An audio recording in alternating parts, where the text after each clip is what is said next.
Hello, everybody. Welcome to 3-Point Perspective, the podcast about illustration, how to do it, how to make a living at it, and how to make an impact in the world with your art. I'm Jake Parker. I'm Lee White. And I'm Samantha Cotterill, and let's jump into it. All right. So last week, Sam and Lee went on assignment to an actual assignment, not a made-up assignment. Went on assignment to New York City for the annual SCBWI conference, and I want to hear all about it. I couldn't go. We had relatives visit. My in-laws were visiting and just doing family stuff. So I was at home doing that while these guys were out partying and Big time partier here. rubbing shoulders with the children's book industry people. So yeah, let's hear about it. Oh man, it was Take it away.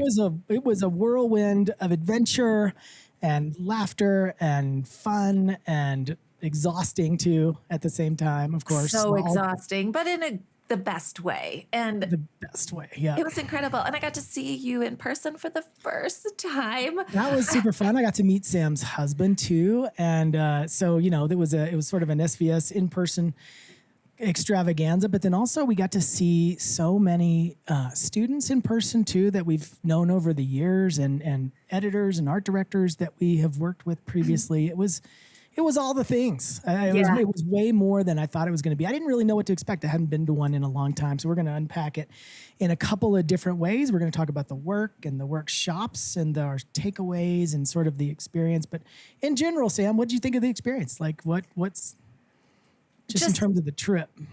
Amazing. Amazing. It was just so cool because we're always working in our kind of isolated studios, and it's so hard to have that in-person connection with other people, and to be in a space where you're just surrounded by others that are also picture book illustrators, authors, graphic novel illustrators, authors. It was just amazing. Yeah. I don't know. Cool. There's something about being in a room full of people. Here's what I thought one day. So it starts out with a keynote, and so everybody from the conference is there in that room. How many would you say it is? A couple hundred, maybe? In the audience? The main one, yeah. I would say even more than that. So Sam and I got there late, and so we're sitting in the back against the wall. We don't even have a chair. But it was kind of cool to be in that vantage point because you could see everybody. And my takeaway from that, or my just initial thought was, I don't know why I thought this, but the keynote's speaking, and of course my ADD kicks in and I'm drifting off. And I just started to think, how cool is it that in this room full of, let's just say 300 people, everyone has some idea that they think is important enough to craft it and to build it and to make it. And so I just started scanning the room, just looking at each individual person on my scan and thinking, it's so cool. Everybody's got a story and they're trying to bring it into the world, whether it, makes it, whether it's great or whether it's, starts out not so great. You're in a room full of creative people who drew the line in the sand saying, I'm going to make something. And I thought that was just so cool. Absolutely. And I think the keynote was by Meg Medina. I don't know how to I want to make sure. I'm not sure how to pronounce her last name. But anyway, it was an incredible talk, and it was just a really supportive and inclusive conversation, and just really appealing to everybody that just wants to, like you said, bring their kind of voices to the table, and just a wonderfully supportive environment that was encouraging, not competitive, and kind of a coming together of how can we all just put out this body of work that just will connect with a child reader, a teen reader, anybody that kind of needs that connection. And it was just so inspiring, and really it was just really cool, really cool. Yeah. I do want to talk a little bit about just New York, just in general too.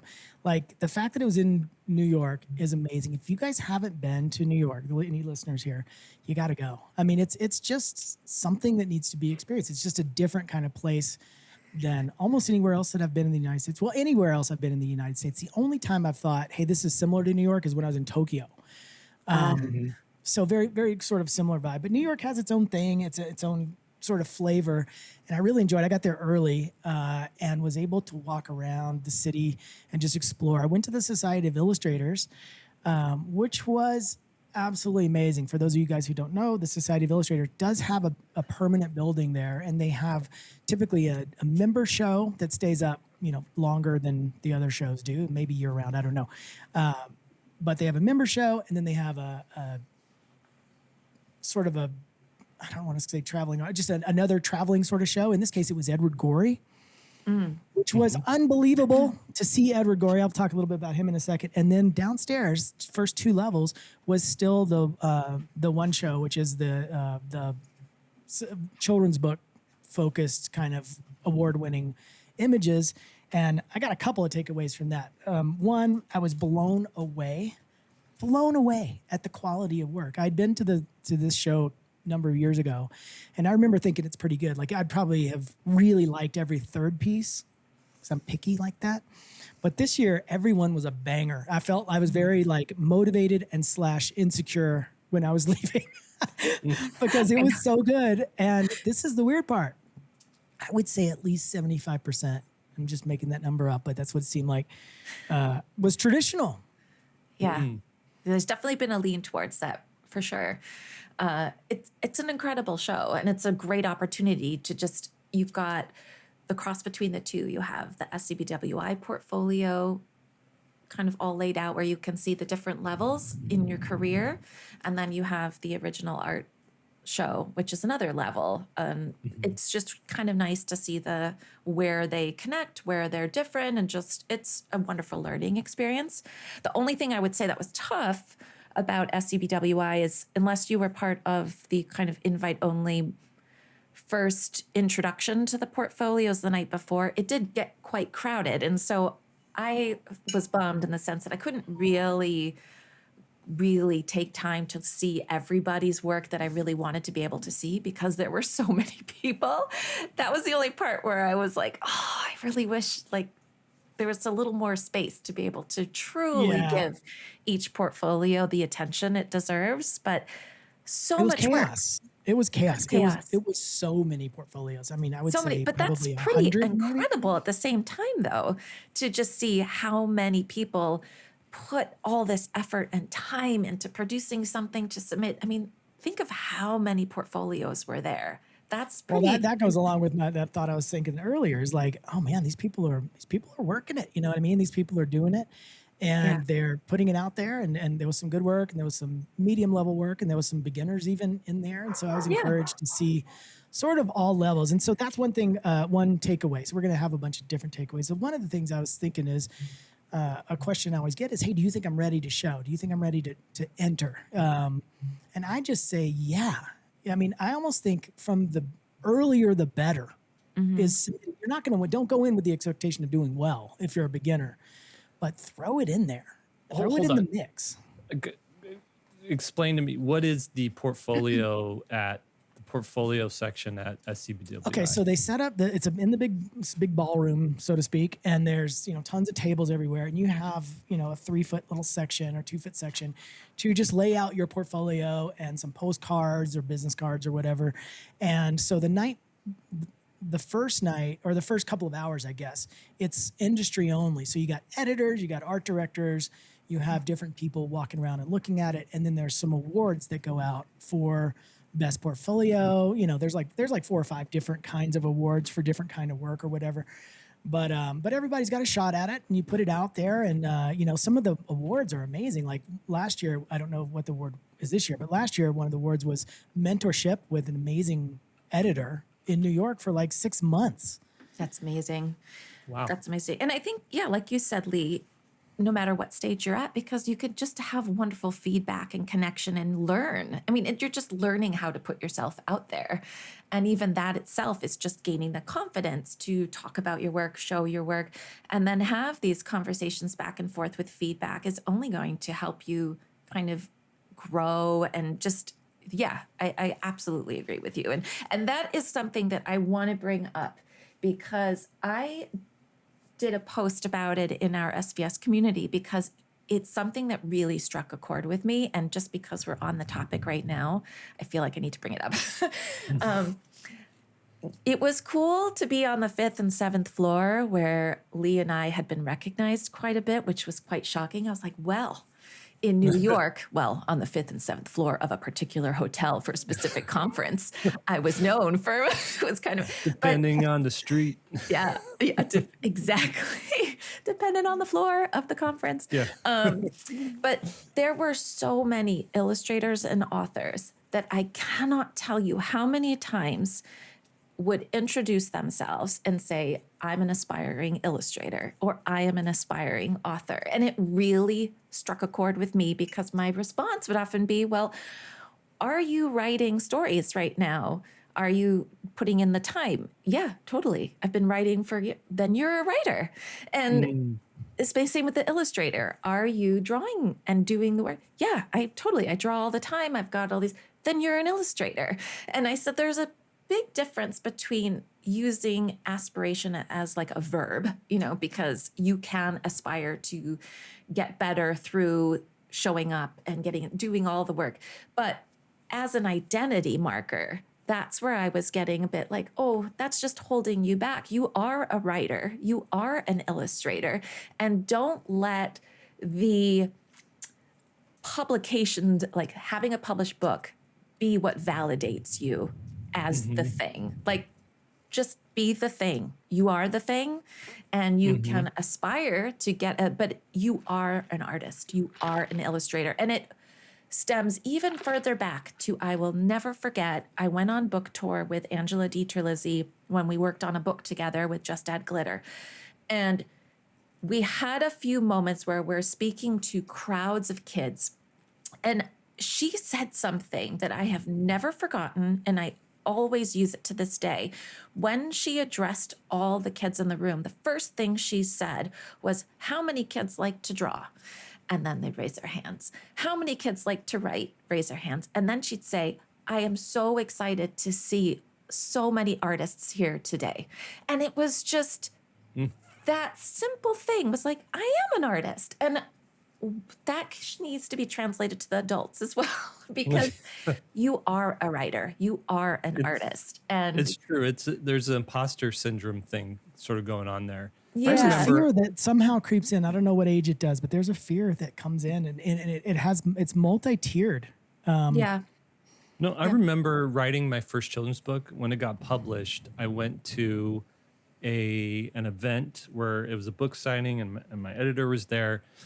And she's like, okay, this is for all the authors here. And I was like, no, I'm the illustrator. She's like, you wrote the book, Jake. You're the author too. You're an author. And I was like, I am an author.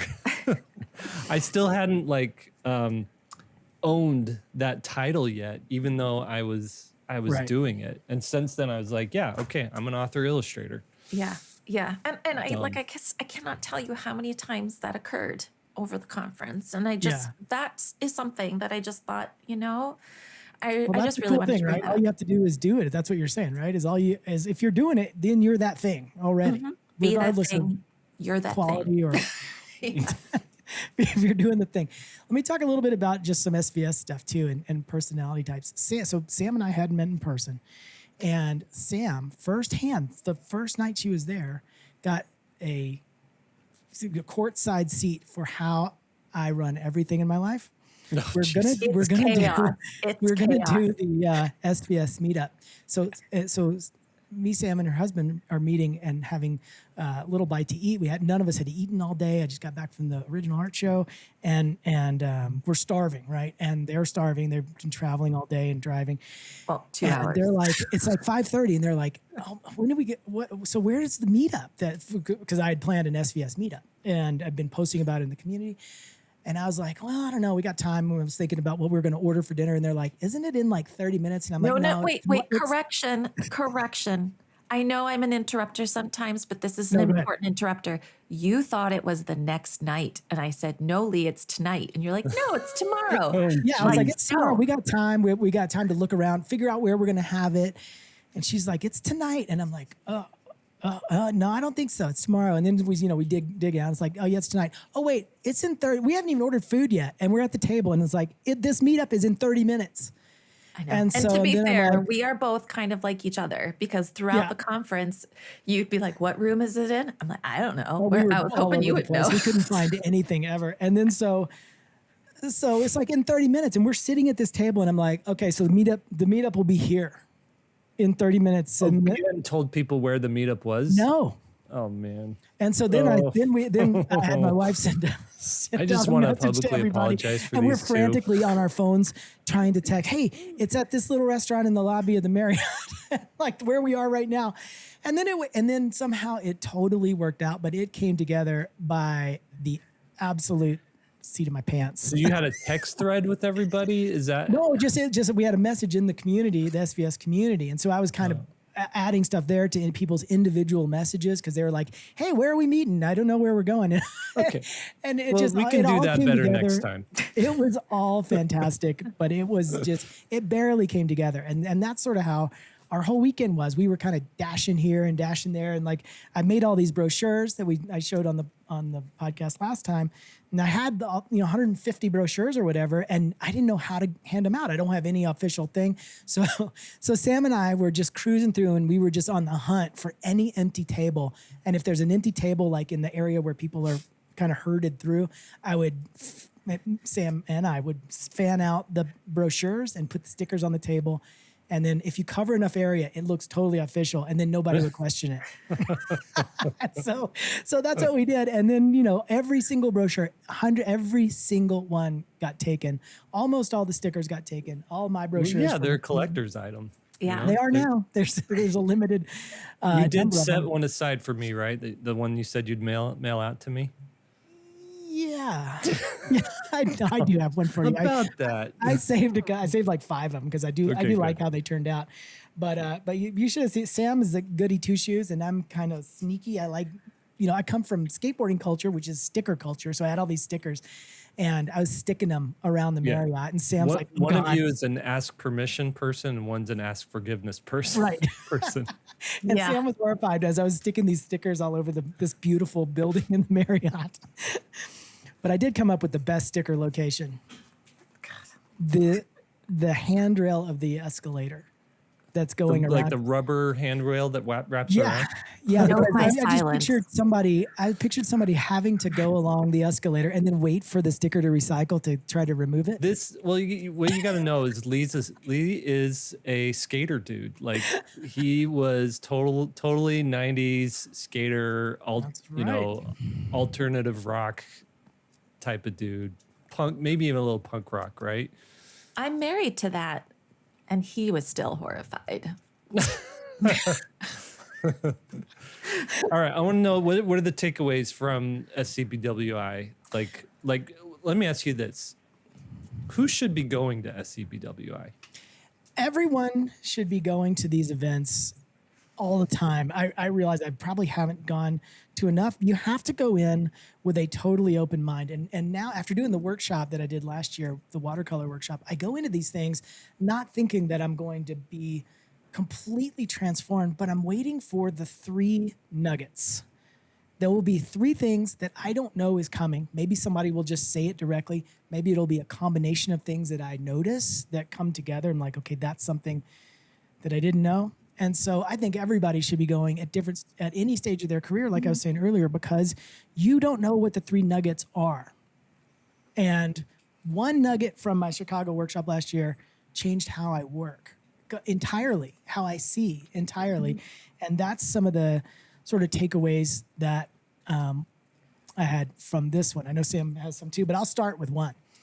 One of the big ones for me, I tend to think naturally. You got to identify what your strengths are and what your weaknesses are. And one of my weaknesses, in my opinion, as a writer, as a storyteller, is I tend to think almost in terms of animation. I don't know if it's because I studied that in school, but I think of these bigger stories, but I'm trying to cram it into a 32-pager picture book. And it's very difficult.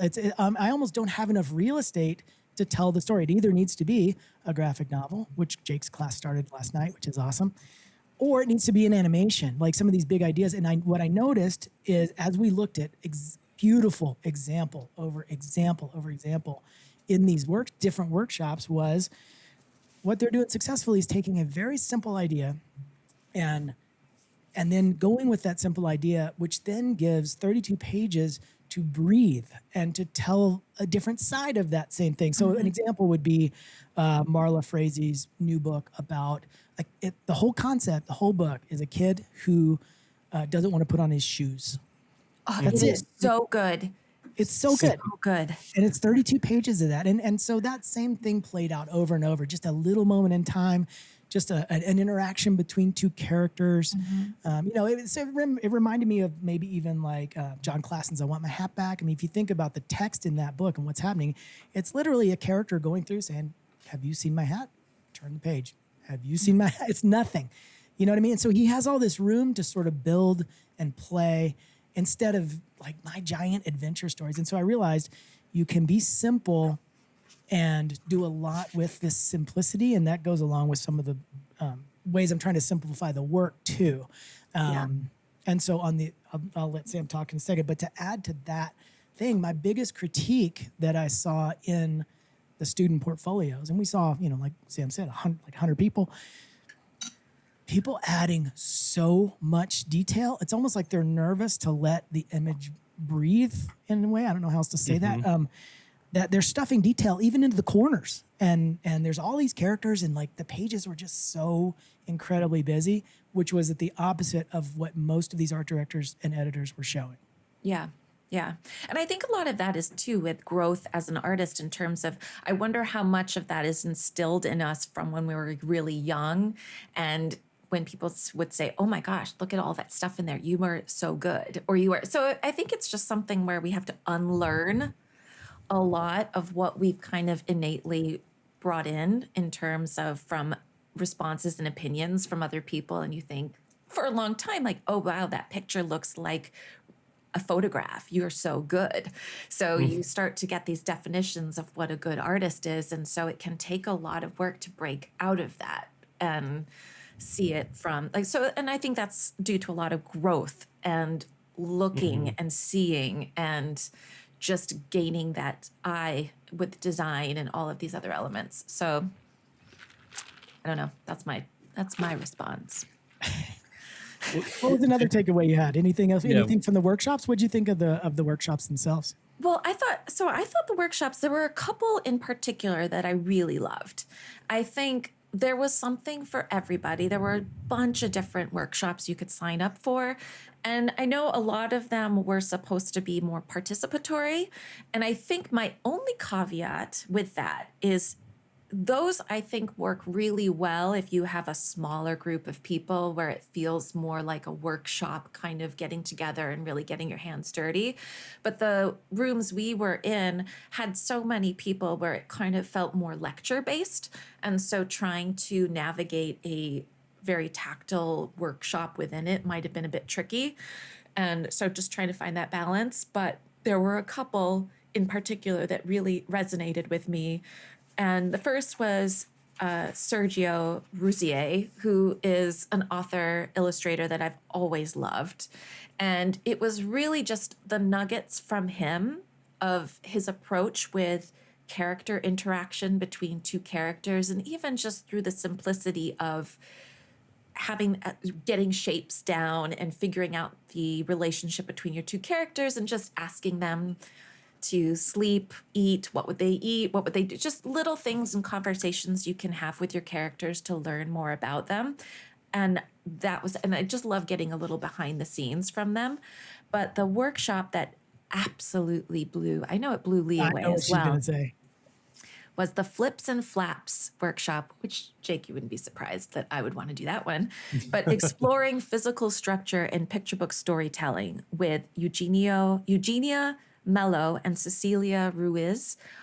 Oh my goodness. It was out of this world, phenomenal. They just went through a great breadth of books from long ago to somewhat recent, and just breaking down the physicality of the book and how it can extend beyond just the words and illustrations, but how the shape and the size that you choose can be part of the story, how you can just go beyond the constraints of just the panels themselves to the gutter, to going out of the book and taking your space completely out and rotating. And how to use the book in a very participatory way. That's an experience. And that to me was mind-blowing. Mind-blowing. Yeah, I mean, they were dealing with the book in a completely different way. Like, there's 4 sides to the book, and then a strip down the middle where the book is bound, right? That's the gutter. And the way that people have played with those 4 sides and that gutter, it's just unique. I mean, they're basically saying, here's how people read a book. Like, for example, one of them, like the orientation of the images turns as you're going through it. So you literally have to turn the book itself. And another notable example, there was one where there's a totally white page as it starts on both sides. And then a guard comes out and stops just before he gets to the gutter. And then one by one, people start coming in and the guard won't let anybody cross the gutter. And so all the people end up on one side of of the book, and the other side is just a complete blank page. And it's just weird. They're just playing with the idea that there's this strip down the middle that exists when you're reading a book. In particular, and it turned out to be not even a wall. Right, It and so was a kid, just- the finish on that is a kid drops a ball and the ball crosses over to the other side of the page. And so all these 20 or 30 people are on one side of the page and just this little pink ball is on the right side of the page. And then everybody realizes it's an imaginary line and they can just cross it if they want to. And Yeah, it's and just then- incredible. Yeah, and then there was another point that they brought up with it's not for every project for sure. And because a lot of times we'll focus on different points of view and different, like in terms of angles and shifting it from zooming in, zooming out. And maybe that's not for every book because some of the books, the camera stayed right in place and it never changed. The camera never changed position. And it all was happening in the same, but it was very effective for that particular book.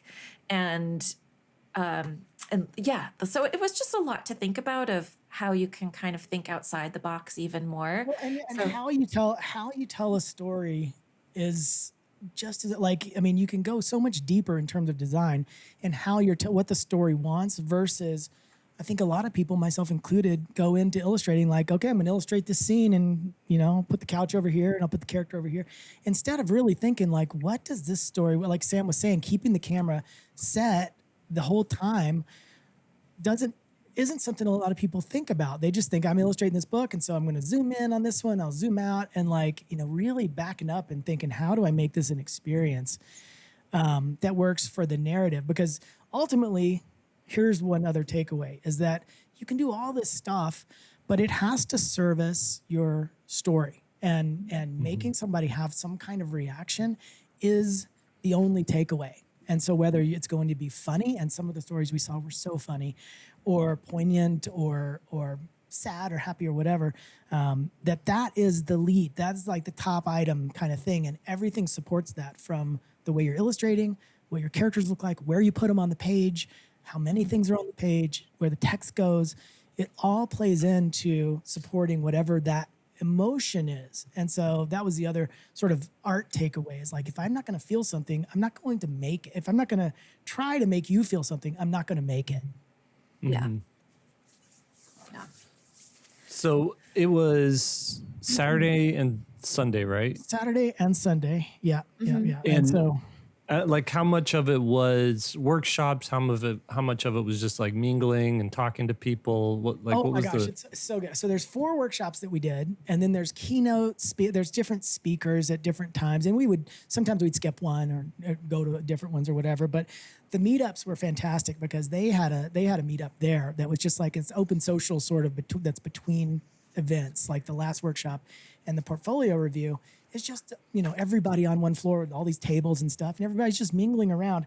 Gotta say that was one of the highlights of the event for me is that we were sitting there with some SVS students and some other people that we had met at the show, and we're chatting away. And I gotta say it was so fun to have Sam there. We were partners in crime, and we were mingling and doing all the stuff. It was really fun.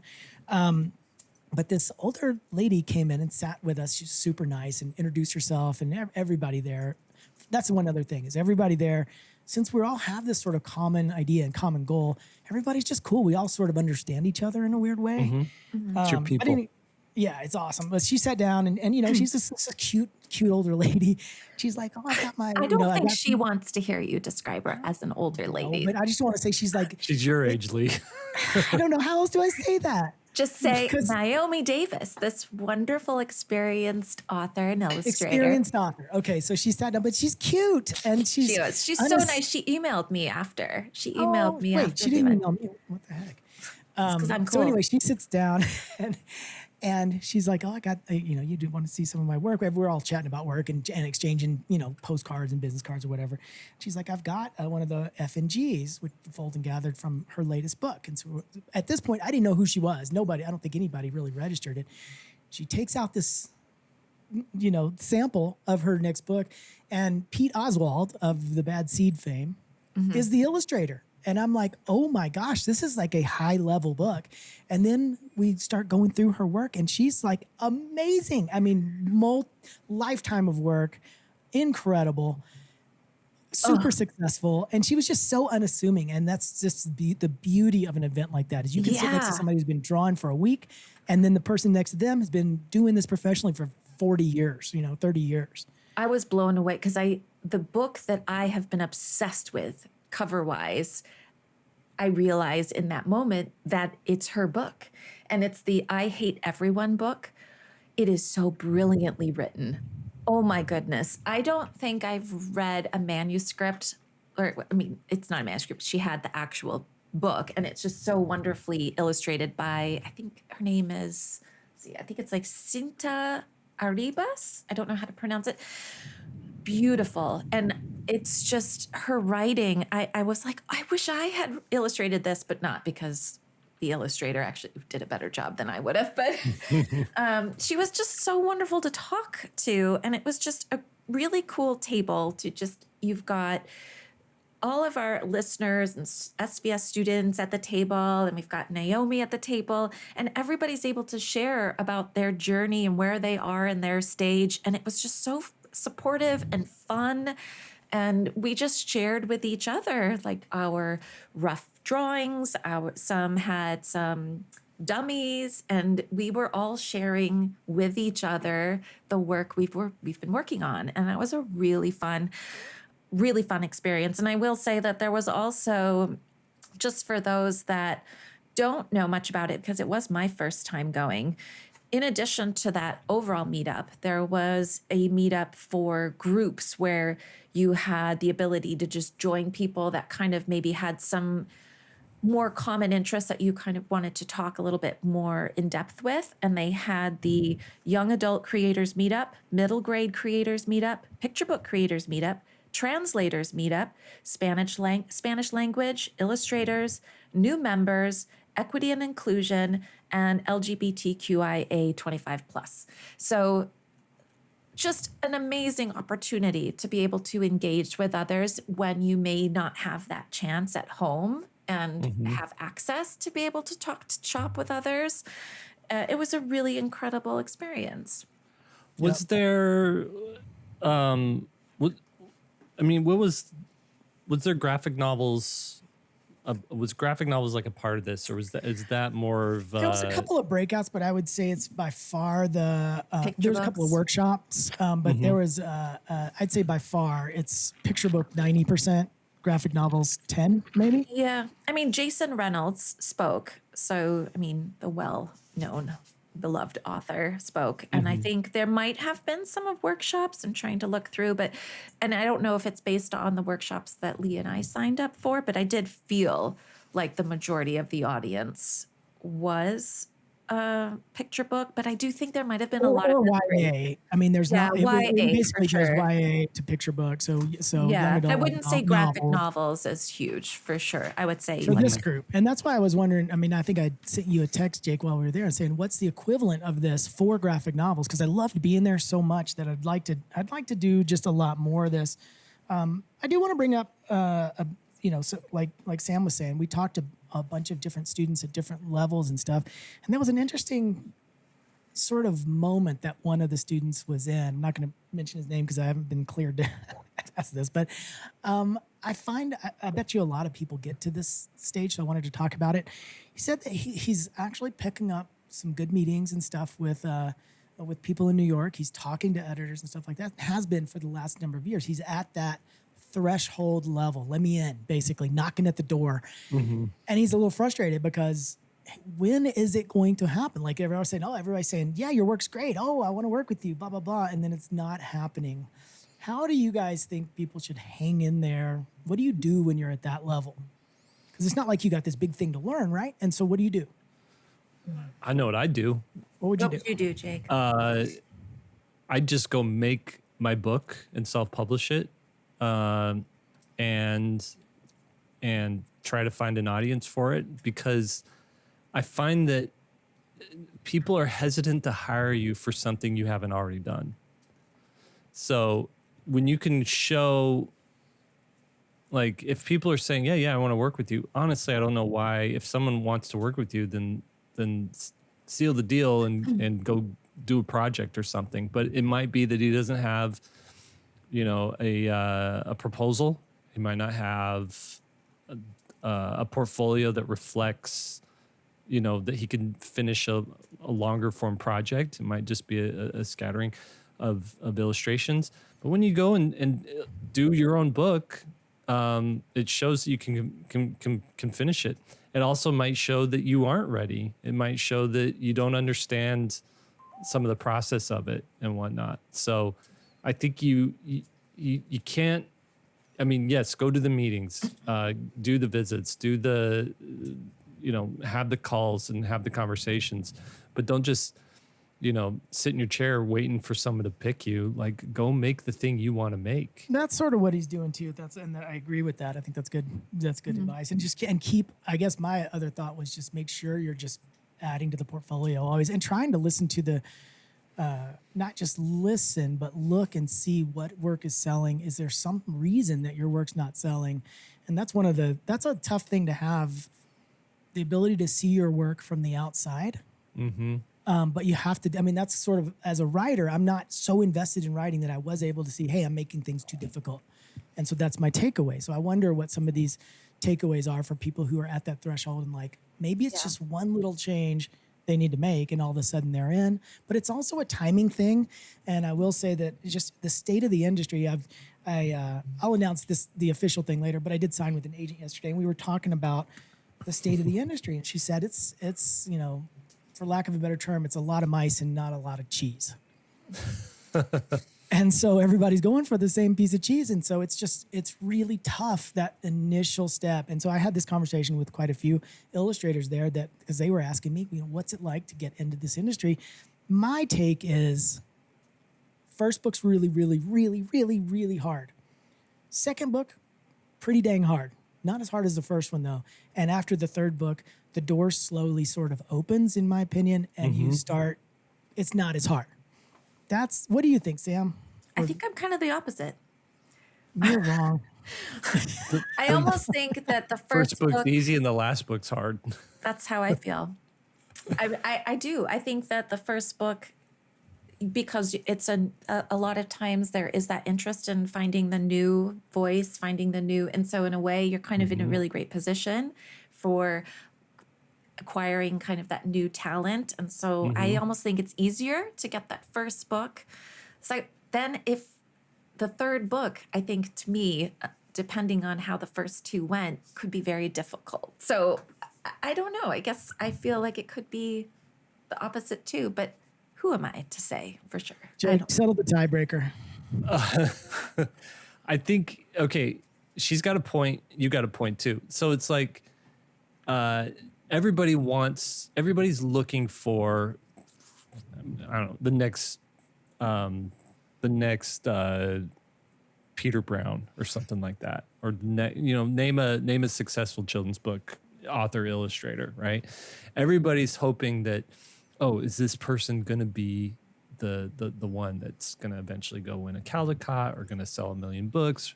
And so that's why, that's what gets authors excited. And you can kind of, or not authors, agents and editors excited. And you can kind of tell from looking at the person's art and meeting with them if they, if they got the eye of the tiger in them, like they're going for it, right?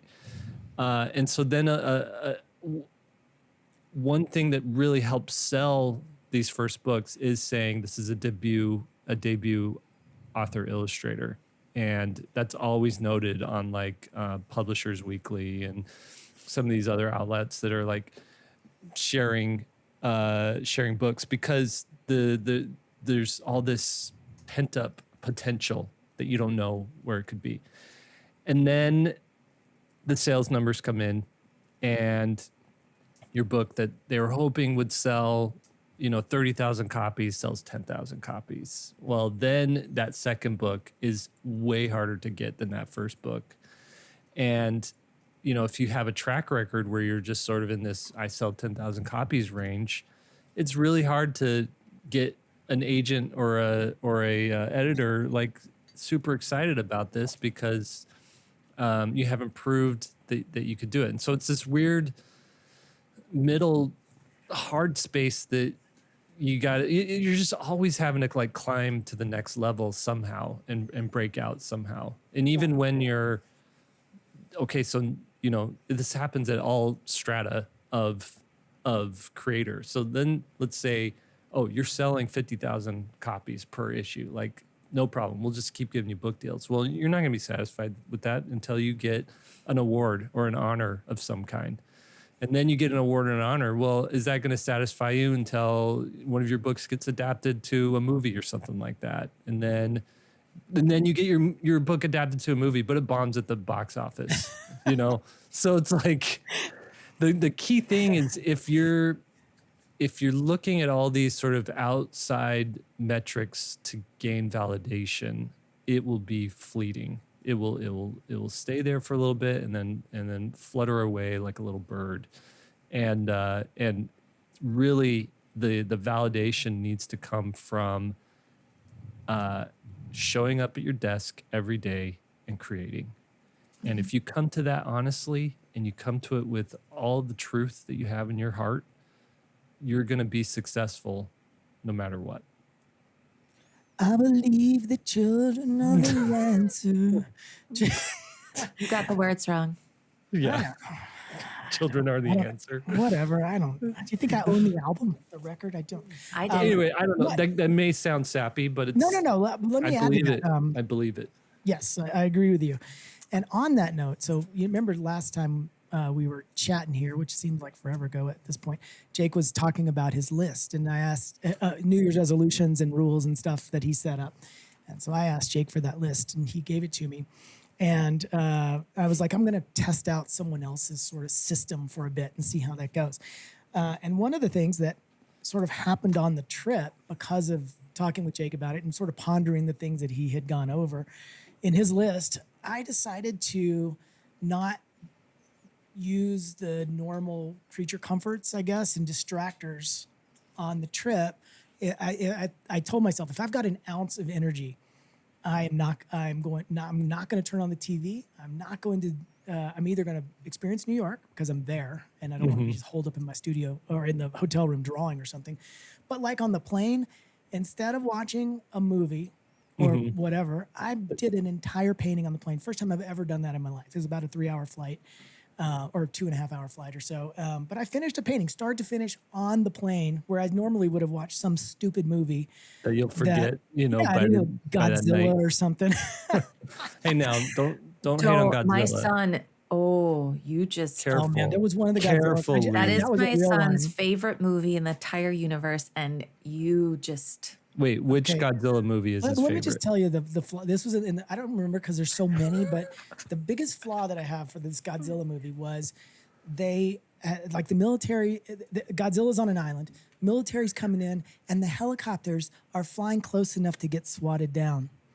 If you're in a helicopter, you can spread pick out. your distance a little bit. I had to turn it off. Once he swats one helicopter, I'm like, okay. Which Godzilla movie was that? I don't know. It was just so stupid. Because not all Godzilla movies are created equal. Anywho, we're getting off topic. Listen, I want to talk about Godzilla So now. I did a whole painting on the plane, and then when we were there, like after we had dispersed, I was there for one more day. I wrote an entire dummy, Wow. and I was sharing it with Sam and going back and forth, and so I got a full painting and a dummy out of my downtime of waiting for my plane. And that was so enjoyable. So I want to thank Jake and just to let you guys know, there's always time to paint and draw. You just got to have the supplies ready and be willing to shut off. It's so hard to turn off the phone, to turn off the TV, to stop checking messages. You know what I mean? It's very difficult. It is. And I'm going to counter. Oh, sorry, Jake. Go ahead. No, you go ahead, Sam. I was just going to talk about Godzilla some more. No. No, I was going to talk about what I try to get done on airplanes, but go for it. No, yours is more related. Go for it. Okay, so yeah, when I'm on an airplane, I don't like drawing in my seat on an airplane, but I love writing, and either it's catching up in my journal and just sort of recording thoughts, or it's writing out story ideas, or it's just spitballing stuff. That's sort of my favorite thing to do with that time on the airplane. So I think that works. I mean, you just got to find what the thing. I did find it very difficult to paint on the plane because even it was by all accounts a smooth ride. We weren't in a storm or anything. I was still having trouble. I'd make a line like 5 times because I'd start to make it and the plane would wiggle. Yeah. And so my line is. Well, you have the advantage too because those airplane seats are designed perfectly for your height. I'm not saying that. I mean, you're an average height guy, but when you start to get, I'm 6 foot tall, right? But I have a wingspan that's like 6'3". I have freakishly long arms, and then my legs are a little long too. So then you're in there, and you're like trying to do stuff and the elbows are getting in the way and your knees are bumping against stuff. And it's just, it's difficult. And I can't afford first class. I wouldn't have that problem. I rented out the whole front of the plane. I bought 6 seats. I set up a whole studio. Oh my gosh. Too funny. Anyway, my other thing to do on a plane is nap. I literally will fall asleep before the plane takes off. I can't nap. I mean, I told you that whole story that I tried to nap. I took one of those like Nitals or whatever, and then I had a seizure.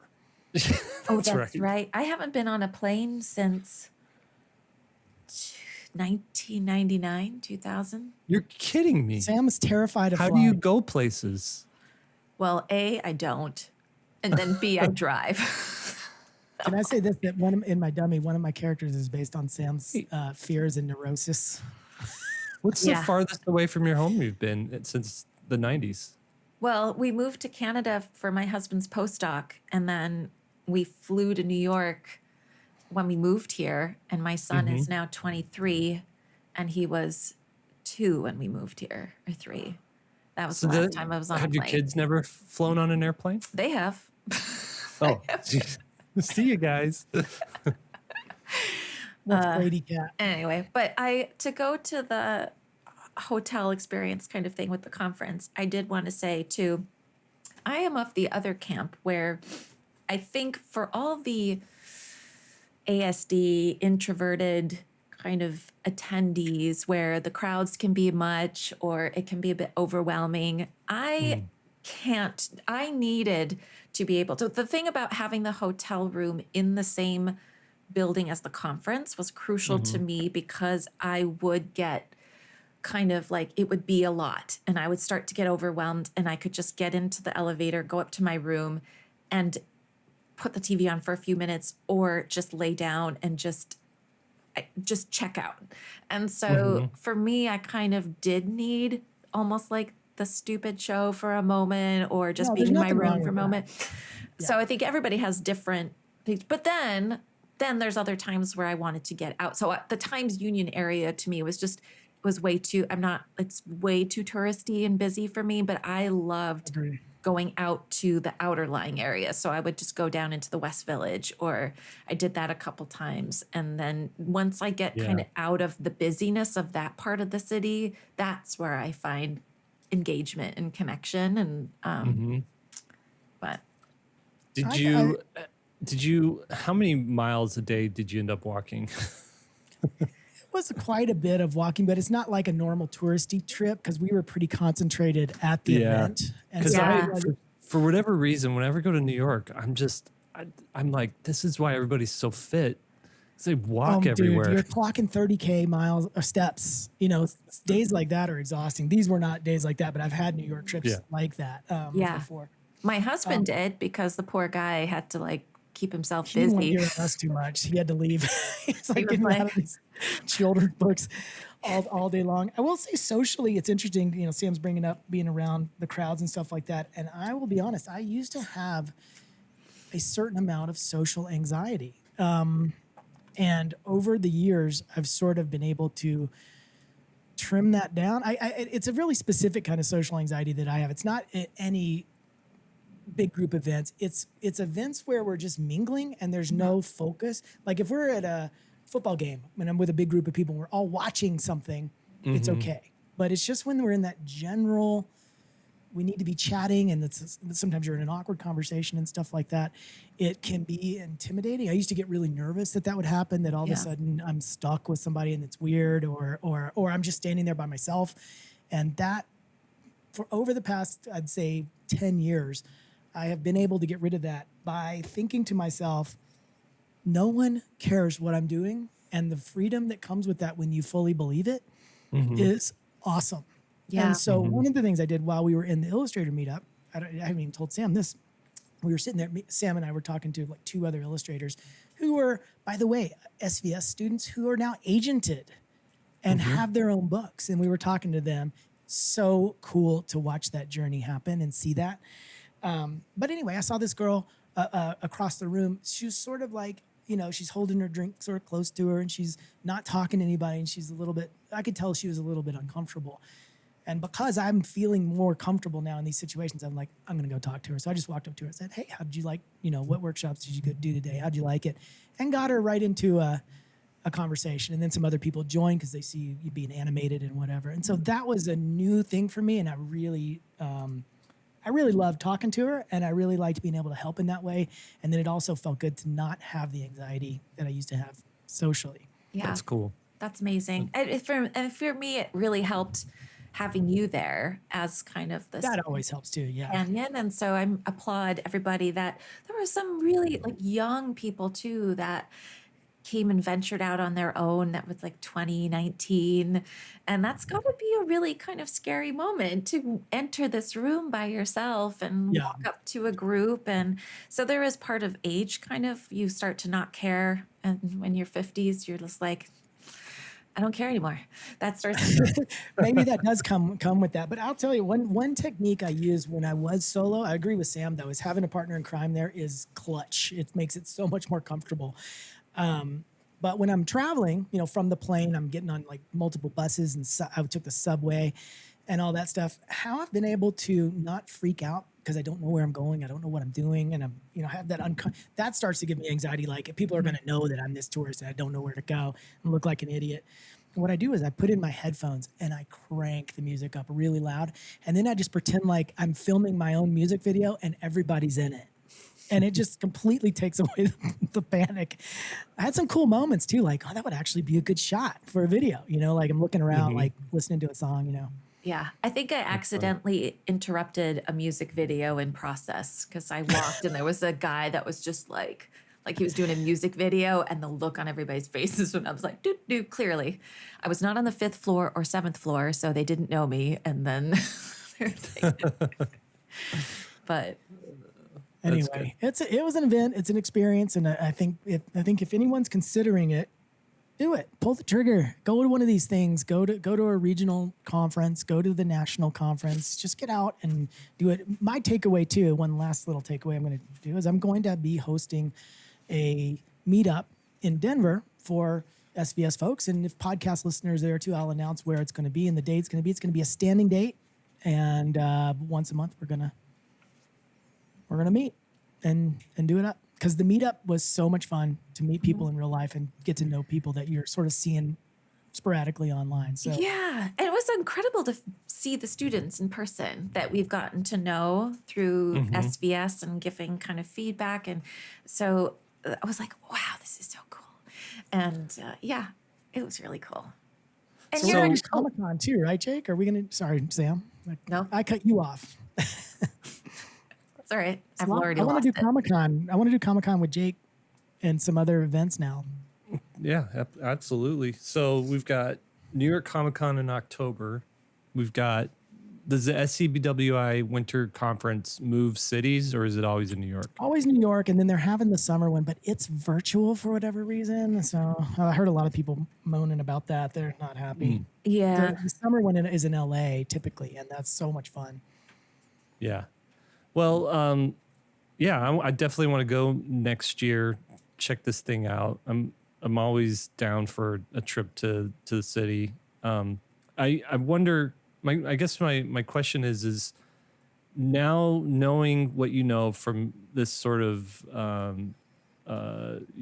study of attending and looking and seeing how to go, sort of a reconnaissance mission. How would you do it next year? The only change I would make, and this is just because we have a commercial entity with our school and stuff like that, is getting a little more official. I didn't like being on the sly trying to get these brochures out. Other than that, I do think my So like big be a tip- sponsor or something like Yeah. that? I think so. I'd love to sponsor it. I'd like to speak at it next year.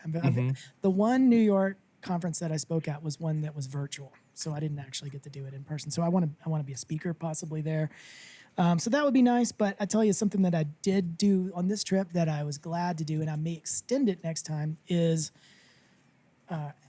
adding more date, because the big part of travel is getting there, setting up, just the whole art of travel is have like 2 days before the conference in New York and 2 days after the conference, or whatever conference we go to. It doesn't have to be New York, but setting up multiple days around it so you can have more breathing room to experience the city, to make plans with people that you meet, maybe to meet with an editor, an art director.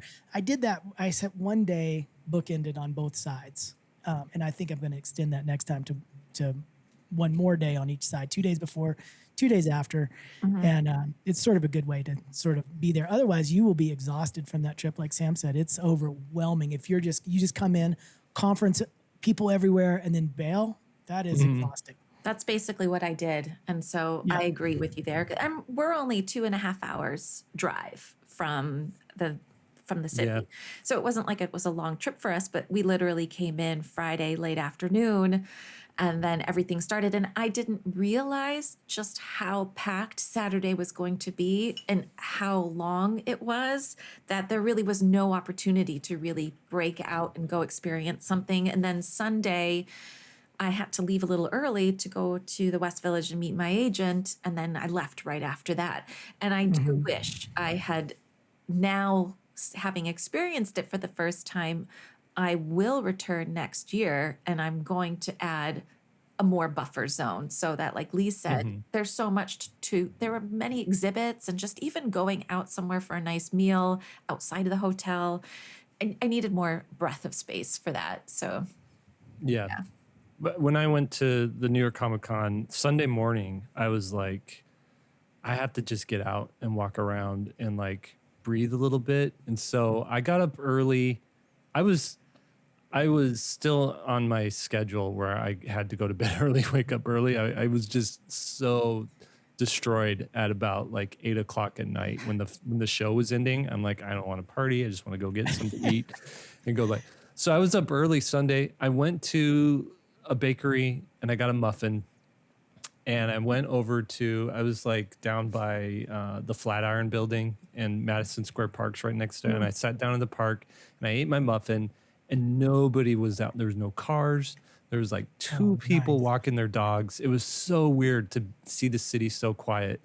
And then I was walking back to my hotel, and there was this, I was walking past a cathedral, and they were like, come join us. And I was like, okay. So I went in and I attended mass, and I was just like sitting in there, the organ was like echoing through this hall. It was just, and I just finished that and then went back to my hotel room and kind of chilled out a little bit. And that was like the perfect setting for the rest of the day, because I was able to like sort of decompress from the previous. I mean, New York Comic Con is You get there Wednesday, and then you're all day Thursday, all day Friday, all day Saturday. And so I was like, can I do one more day of this? I had to like, And I had you to had, have like you a had a mini table vacation. there, right? So you were interacting all day with people. Yeah. Is that right? Yeah. Yeah. Wow, that's a lot. I mean, I was exhausted from the one full solid day at SCBWI. I don't know how you. It's hardcore.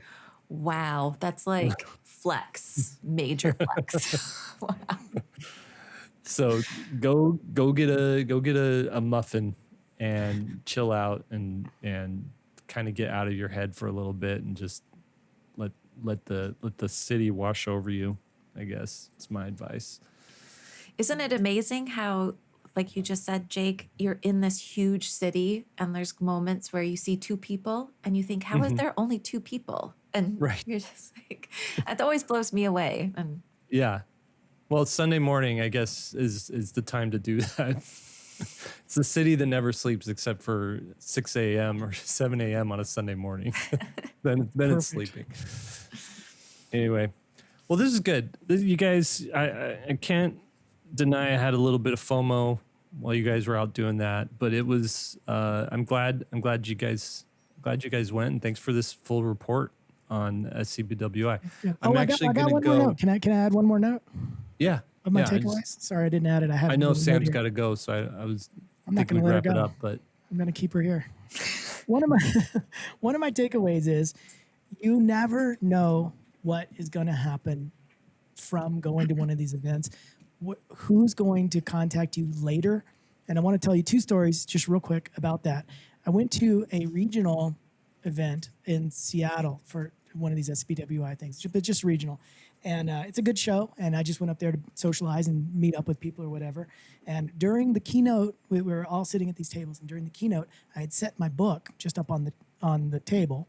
And I think it was the early draft of my Kickstarter book. So it had not more than a portfolio. It's like a full book, And I had it on the table, and somebody next to me said, is that yours? Can I take a look at that? And so while the keynote speaker's talking, she's flipping through it. That ended up with as a book deal 2 years later. wow. whoa. From that interaction. It's really interesting. And then Sam and I, from me getting to New York early, met up with just by chance, the regional director for the Southeast SCBWI. Sam and I had lunch with her again the next day, and now we're talking about doing some more workshops for that Southeast region.